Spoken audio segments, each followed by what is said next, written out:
Hello students, welcome back to my class. Today I will be dealing with literary terms related to poetry. This particular lecture is an extension of my earlier lecture, literary terms related to the poetry, which is available in the lecture series, and the link of that particular lecture will be provided at the description box. In that particular lecture, I have talked about 5 literary terms related to poetry, and I have also talked about how such questions, such short answer type questions, should be attempted. In that particular lecture, I have talked about in detail the way how you should approach to write the literary terms in your exams. But see, in that lecture, I have covered 5 topics, but in today's lecture, I will try to cover more because the exam is nearby. Okay, then. So, if you want to follow the earlier lecture, you should find the link in the description box below. Okay, so let us start. Our first literary term related to poetry is refrain. Refrain is a line or part of line on a group of lines which is repeated in the course of a poem and with sometimes with slight changes, and usually comes at the end of each stanza. Refrain is a device of great antiquity. It is found in the writings of great poets. It is a frequent element of Elizabethan songs. It is found in several Anglo-Saxon poems, several Old English poems like Dior, in the Egyptian books of the dead, or even in the Bible. And in various provincial and Renaissance verse, it is also very much available. Refrain, by means of repetition of the phrases, helps a performer to improvise a narration or song on a given theme, and it also do some kind of recall and repetition, although often with variations. So when a poem is being learned from someone, it, with the repetition and variations, helps the person to understand the poem in a better way. Shakespeare used refrain as a non-verbal carrier of the melodic lines. When he wrote, "It was a lover and his lass." Another famous refrain is that which closes each stanza in Edmund Spenser's Epithalamion. In that particular poem, that particular line, "The wood shall to me answer and my echo ring." This particular line comes at the end of each stanza, in which sequences changes indicate the altering the sound during the successive hour of the poet's wedding day. So that particular poem, Epithalamion by Edmund Spenser, is the wedding poem written by the poet. And in that particular poem, this particular line, "The woods shall to me answer and my echo ring," it comes back again and again. I can remember another poem by Sir Thomas Watt who used this kind of refrain. The poem which I am going to read is written by Thomas Watt, where he writes, "Forsake me not till I deserve, nor hate me not till I offend. Destroy me not till that I swerve, but since we know that I intend, forsake me not." So, from this particular pattern, you can understand there are repetition of lines with almost similar or a different kinds maintaining the sequence. This comes back again and again in the structure, and it provides some kind of impression, some kinds of emphasizement. It emphasizes the things. So this is what refrain has to do. Okay. Another example of refrain can be uh, when it comes in a song. As we all know, a section of the song sung by the chorus, that part of the song comes back again and again. So that is also an example of a refrain. So let us move to our next literary terms. Our next literary term is heroic couplet. Heroic couplet is one of the commonest metrical forms in English poetry, which comprises rhymed decasyllables, nearby always iambic pentameters, and always rhymed in pairs. The adjective heroic was applied in the later 17th century because of the frequent use of such couplet in heroic poems and heroic dramas. So that is why it is considered as heroic couplet. This verse form was introduced into English poetry by Geoffrey Chaucer in his Canterbury Tales. Thus, the heroic couplet was the predominant English measure in the hands of Dryden, Johnson, and many other literary scholars. Interestingly, Dryden and Pope made the heroic couplet at their own.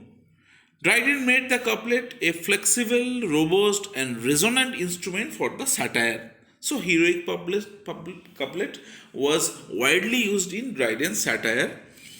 Pope, with elegance, wits, and subtlety, polished and refined the form of heroic couplet to near perfection. As I can recall, John Keats has also used heroic couplet and took some many important revolutionary footsteps in the improvement of this metrical form. So the examples which I can recollect right now is Dryden's Macflecknoe and Pope's Of the Character of Women, which are the greatest work consist of heroic couplets. Okay, so here is our next literary term, carpe diem. You have perhaps heard the term carpe diem while I was teaching to his coy mistress. So let us understand the term once again. Carpe diem means seize the day. It's a Latin phrase from Horace's Odes. It has become the name for a very common literary motif, especially in lyric poetry. So what is that motif? The speaker in Carpe Diem poem emphasizes on the brevity of life. That means the life is very much short. And also he talks about fleeting of time's winged chariot and inevitability of death. So in Carpe Diem themes, the poet generally talks about the lack of time and also talks about how soon the death will come. So we don't have much time to indulge ourselves in the earthly matters. So in Carpe Diem poetry, poets are generally ask the readers or the person concerned to use their time in a proper manner. A frequent A frequent example of the brevity of physical beauty and the finality of death is present as in Spenser's The Fairy Queen or Robert Heroics to the virgins to make much of time. I have already mentioned Andrew Marvell's poetry to his coy mistress, which is considered as one of the most famous examples of Carpe Diem poetry. The Carpe Diem motif appears in many rumors and much devotional literature as well. However, it is more pagan and Epicurean spirit of the motif has made the greatest appeal to the writers. So, Carpe Diem poetry had a different fan base and it has a great motif to discover. Our next literary term, which I am going to talk about, is caesura. What is a caesura? Caesura is a break or pause in a line of poetry. So it is dictated by the natural rhythm of the language and or enforced by punctuations. A line may have more than one caesura or none at all. So there are generally three types of caesura in a poem. If the caesura is present near the beginning of the line, then it is called initial caesura. If it is in the near the middle, then we call it medial caesura or middle caesura. And if it is near the end, it is often known as terminal caesura. Among these three, the commonest is the middle caesura. I mean the caesura, the break in a poem which comes at the end, at the middle of the poetry. The caesura is something which is used to emphasize the formal metrical construction of a particular line. It also may coincide with conventional punctuation marks in which a strong pause is demanded after each comma for rhetorical expression. So if poet wants to do some kind of rhetorical expression, he may use the form of caesura along with the punctuation marks like comma. Okay. So if I give you an example, you will understand it in a better manner. So it is not also used to slacken the stiffness and tension of formal metrical pattern. So if there is some kind of tension in a which is being presented in a poem, the pause often does the impression of doing away with the tensions. Shakespeare has widely used caesura in his blank verse. For example, from King Henry VIII, he has used the form of caesura. In many modern verse also, there is a great deal of variations in the placing of the caesura, as it can be seen in the work of outstanding innovations like G.M. Hopkins, Gerard Manley Hopkins, or in the poems of W.B. Yeats or Ezra Pound or T.S. Eliot. Here in this particular slide, I have given the example from Sailing to Byzantium, a great poem by W.B. Yeats, where there is the caesura there. That is no country for old man. So after that we have the caesura. The young is one another arm, again caesura, birds in the tree. So this kind of caesura acts as some kind of pause button. That is no country for old man, pause. The young is young in one another's arm, pause, birds in the tree. So this pause serves a great purpose in the structure of the poem. Okay. So our next literary term related to poetry is poetic license. John Dryden in the late 17th century defined poetic license as the liberty which poets have assumed to themselves. So, in all the ages, this has been used in speaking in verse which does some kind of purposes. Poetic license in an all-embracing term that is actually a freedom allowed to the poet to depart the subject matter, grammar or diction. So when the poet uses the poetic license, he had the liberty to depart from the tradition. In a broader sense, poetic license is applied not only to language but to the ways in which poets and other literary authors are held to be free to violate for some kind of special effect. So the ordinary norms also been violated, not only in common discourse but also in the historical truth. So if the poet uses his poetic license to change certain part of the history, then he is free to do that. John Milton in his Paradise Lost used colloquial languages, figurative construction of his own with a great success with his poetic license. Poetic license gives the license to Shakespeare to describe his Cleopatra as wearing Elizabethan corsets in Antony and Cleopatra. So, historically, that is not true. It is also known as anachronism. Queen Cleopatra cannot wear Elizabethan costumes in a play written by an Elizabethan writer. But the thing is that the poet Shakespeare has used his license to create Cleopatra as his own. Let me give you another example which will make you understand the thing better. For example, there is a famous movie by Shahid Kapoor. It's called Haider, which has been an adaptation of Hamlet.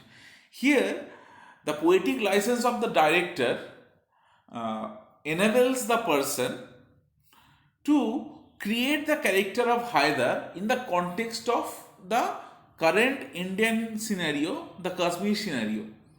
Okay, so the poet had the license to make the or mold the character as per his own ways. Another great instance is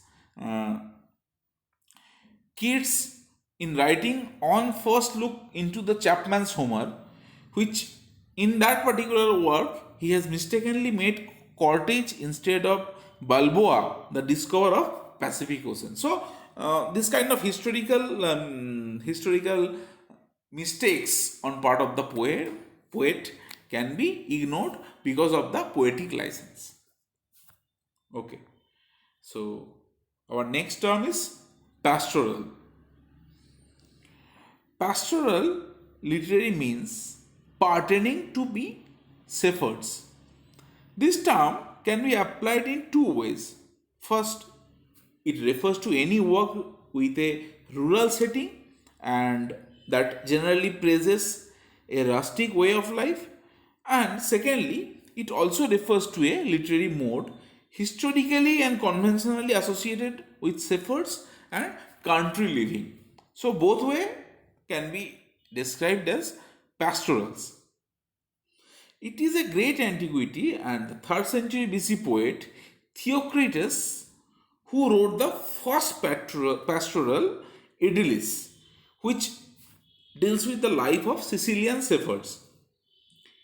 Imitating Theocritus, the Roman poet Virgil, who wrote Aeneid, in his famous work Eclogues, presented the pastorals in refining and more convincing manner.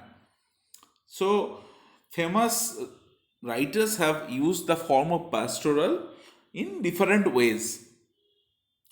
The dominating idea and theme of most pastoral is the search for the simple life away from the court and town, away from the corruption, away from the war, away from the strife, the love of gain, away from getting and spending.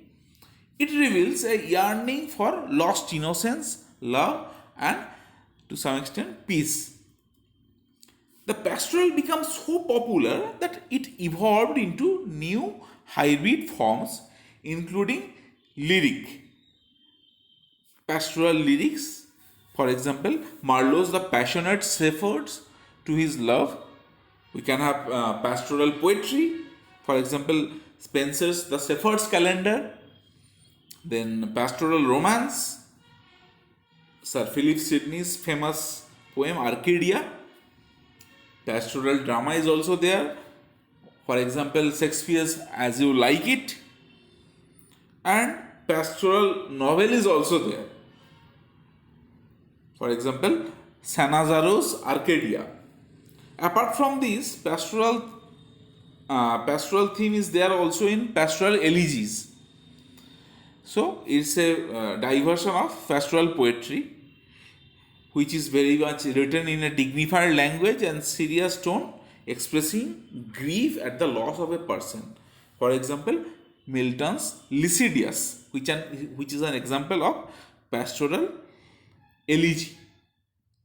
The pastoral, in its traditional forms, died its natural death with the rise of Romanticism. So, Romanticism is something which can be considered as the continuation of the form pastoral to a large extent. Okay, so our next literary term related to poetry is mock epic. Now, I have talked about mock epic earlier also, and I have already discussed mock epic in my lecture on Rape of the Lock. But for short questions, short answers purpose, let us study mock epic once again. So, a mock epic is distinguished as that type of parody which imitates in a sustained way both the elaborate form and ceremonial style of the epic genre. But mock epic applies it to narrate at length a commonplace of trivial subject matter. So it follows the form of the epic or the grandeur of the epic, but the subject matter of mock epic is something which is very much trivial in nature. The treatment of trivial and frivolous subject, the treatment of trivial and frivolous subject with mock dignity gives rise to amusement to the readers. So, since it's a form of a parody, it gives some kind of amusement to the readers. Here, fun is obtained from the ridiculed subject. So, for example, the use of pompous expression for low actions can be providing the subject matter of a mock epic.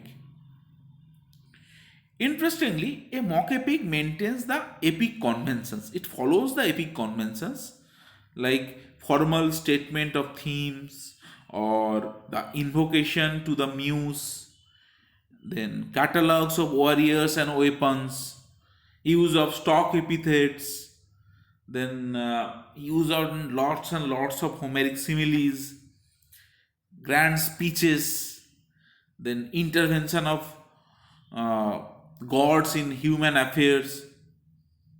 In this poem, the reader gets the sophisticated pleasure of recognizing ironical parallels to the familiar passage in Homeric and Virgilian epics.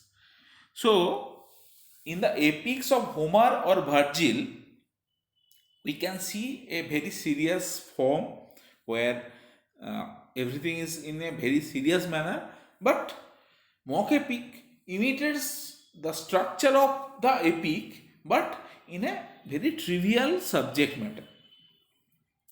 Major example of major example major examples of mock epic include Samuel Butler's Hudibras, we have Dryden's Macflickno, Alessandro Tassano's The Rape of the Bucket, etc. So the most appropriate representation composition of this genre is Rape of the Lock by Alexander Pope. The term mock epic is often applied to the dignified poetic forms which are purposely mismatched to a lowly subject. For example, there is a poem by Thomas Gray which is the ode on the death of favorite cat, which can also be considered as a form of mock epic. Okay. So let us move to the next literary term, which is blank verse. Blank verse is the verse consisting of lines of iambic pentameter which are unrhymed in nature. Hence, it is called blank verse. There is no rhyme among the lines, so that is why it is called blank verse. The idea of blank verse was introduced by Henry Howard, the Earl of Surrey. Henry Howard was a famous sonneteer, and he has introduced the idea of blank verse in the 16th century translation of his Aeneid, Virgil's Aeneid. He has translated Virgil's Aeneid, and in that translation he has used blank verse to a large extent. It has become the most widely used English verse forms and is the one closest to the rhymes and rhythms of everyday English speeches. That is why it has been particularly favored by dramatists. So, dramatists use blank verse to a large extent. A free form of blank verse still is the medium in the 21st century verse plays. Blank verse is almost certainly first used for a play by Sackville and Norton in their famous play Gorboduc, and then it became the standard verse for later Tudor and Jacobean dramatists who made in a more subtle and flexible instrument in their plays. John Milton used blank verse in his epic Paradise Lost. Then Thomson's Sessions and Wordsworth's autobiographical preludes. Then we have Tennyson's Idyllis the King. We have Eliot's The Wasteland and Coleridge's Frost at Midnight. These are all famous examples of usage of blank verse in literature. Thank you.